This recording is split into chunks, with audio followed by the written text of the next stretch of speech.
everyone, welcome back to the channel. In today's video we're going to cover 2 ways to make Chex Mix, one savory and one sweet. Stay tuned for these easy last minute gift ideas. So you're going to need 2 12-ounce boxes of corn Chex, 1 stick of butter, 1 bag of pretzels, 1 pound of vanilla candy coating, 1 8-ounce bag of mini M&Ms, and popcorn kernels. You can also add some extras like peanuts, sprinkles, and chocolate chips if you'd like.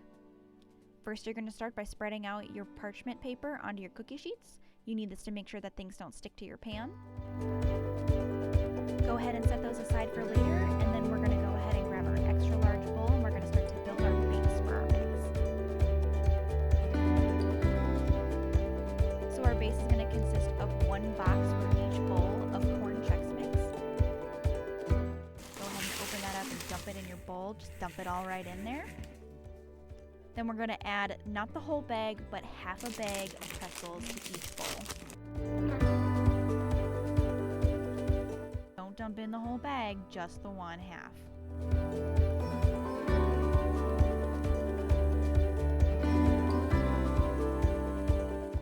Alright, set that aside. Make your next bowl. This is going to be for our savory mix. We're going to use that other box, and we're going to use the other half of our bag. Now it's time to make our popcorn. I like to put 2 tablespoons of butter or oil, I like to use oil, into a nice big pan. Then 1/2 cup of popcorn kernels. I have this nifty little jar that measures it for me.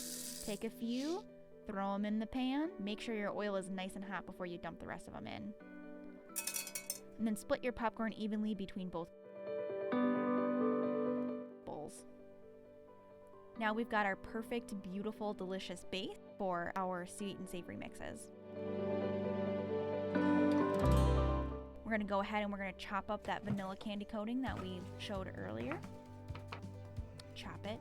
Just chop it. Okay, get your double boiler nice and hot.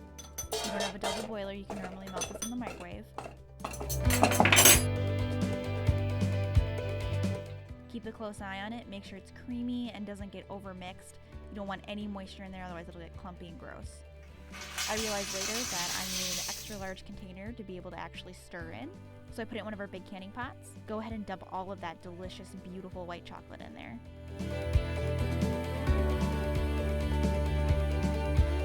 Once you're done with that, go ahead and give it a good mix. I'm talking your arm should be tired after this mix. Dump in your M&Ms. Optional sprinkles here.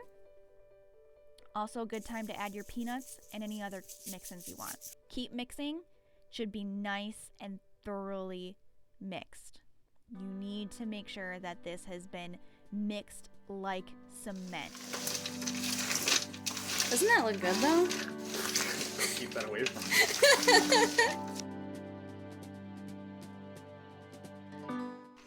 Alright, beautiful. Now let's go ahead and we're going to split this between the 2 cookie sheets that we set up earlier.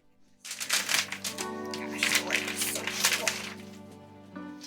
Go ahead and make it nice and even. It's going to be beautiful. It's going to be sugary and delicious, and everyone's going to want a bite.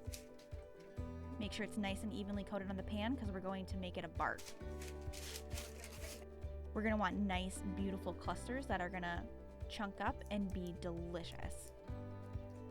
I like to add a little bit of extra sprinkles. This is when I add my non-perils or any of the larger sprinkles because it looks really pretty sitting on top. Isn't that beautiful? Cool it in the fridge for 2 hours. We want it to be like bark, then put it into little mason jars.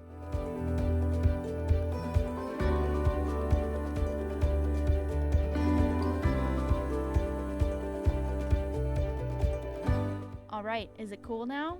Go ahead, put it in the mason jars, make it beautiful, and then give it away to all of your friends and neighbors.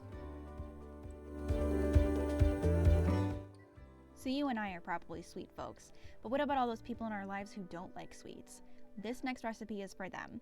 You're going to preheat your oven to 225, you're going to take your hot cocoa out of the microwave before you mix, and then you're going to make a nice seasoned mix to go on our next savory Chex Mix.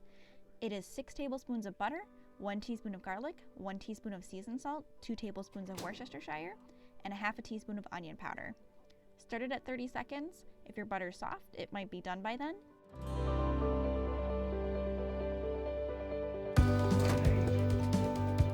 If your butter came out of the fridge like mine, you're probably gonna need another 30 seconds. So just keep nuking it until it's done.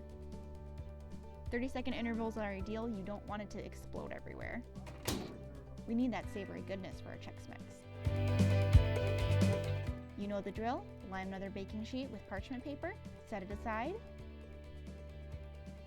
All right, time to coat our second bowl of Chex Mix. Dump it in there again. Make sure every last drop gets in there. You don't want to lose any of that savory tastiness. All right, mix it up good. And you know, maybe get your hand in there a little bit. Dump it out of your tray. Make the mistake of only having one tray like me. Spread it evenly.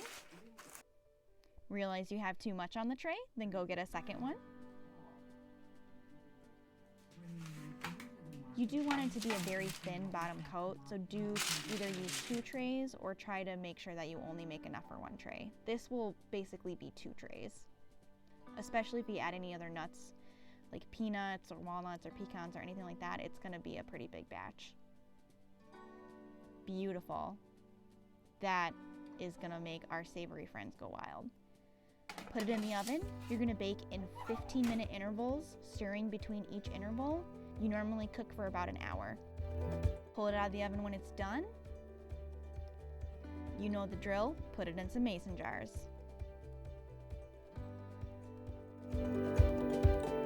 Now, in this one, I actually also added sunflower seeds. You can see it looks so good. Ugh, give it away.